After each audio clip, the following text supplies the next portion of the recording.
Building के अंदर चली जाती है। उसकी बेस्ट फ्रेंड को कुछ भी समझ में नहीं आ रहा था कि ये हो क्या रहा है। वो मित्सुको से पूछने लगती है कि तुम इतना ज्यादा कांप क्यों रही हो और इतना ज्यादा डरी क्यों हो, तुम्हें हो क्या गया है। तब मित्सुको अपने बेस्ट फ्रेंड को सब कुछ बता देती है कि किस तरह से एक हवा का झोंका आया और उसके स्कूल के सभी स्टूडेंट्स को काट कर चली गई। यह सुनकर उसकी दोस्त उसे विंडो के पास ले जाकर उसकी हाथ बाहर निकाल कर कहने लगती है कि ये देखो, ये बस हवा है और कुछ नहीं। यहाँ पर मित्सुको के दिल को कुछ शांति मिलती है और इसे लगने लगता है कि शायद ये मेरा ख्वाब ही हो सकता है। जिसके बाद मित्सुको का बेस्ट फ्रेंड अपने दो और दोस्तों को लेती है और क्लास को बंद करने का प्लान बनाती है। जैसे ही ये चारों क्लास के बाहर जाने के लिए निकलने ही वाली होती हैं कि तभी वहाँ पर उनकी टीचर आ जाती हैं और उन्हें देख लेती हैं, लेकिन वो चारों वहाँ से भाग जाती हैं। वे चारों भागते भागते एक लेक पर आ जाती हैं। वहाँ पर मित्सुको की बेस्ट फ्रेंड अपने दोनों दोस्तों को भी उसके ख्वाब के बारे में बताती है। तभी उनमें से एक लड़की कहती है कि हो सकता है कि यह सच हो,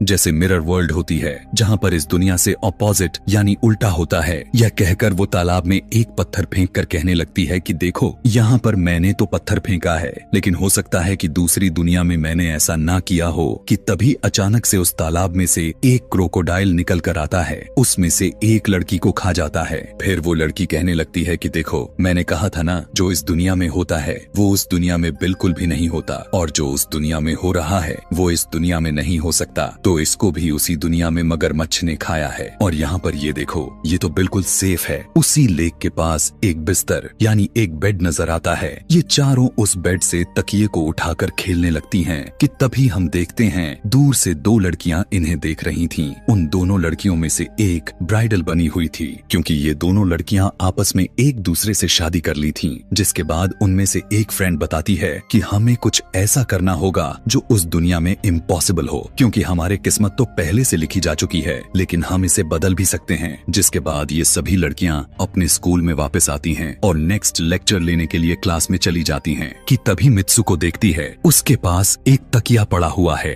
अब जैसे ही वो इस तकिए को उठाने के लिए नीचे झुकती है कि तभी उसकी टीचर पूरे क्लास में गन से फायर करने लगती है। और जैसे ही मित्सुको उस तकिए को उठाकर ऊपर देखती है तो उसके क्लास के सभी लड़कियां मारी जा चुकी होती हैं। और यहाँ पर एक बार फिर वो बच जाती है, जैसे पिछली बार अपने ड्रीम्स में बच गई थी। मित्सुको की टीचर उसके पास आकर कहती है कि तुम्हारी हिम्मत कैसे हो गई, इस क्लास को बंद करने की, तुम्हारा भी मरना तय है। कि तभी उसी वक्त दो लड़कियां और आ जाती हैं और मित्सुको को बचाकर वहाँ से भागने की कोशिश करती हैं, लेकिन एक दूसरी टीचर वहाँ पर आकर उन दोनों लड़कियों को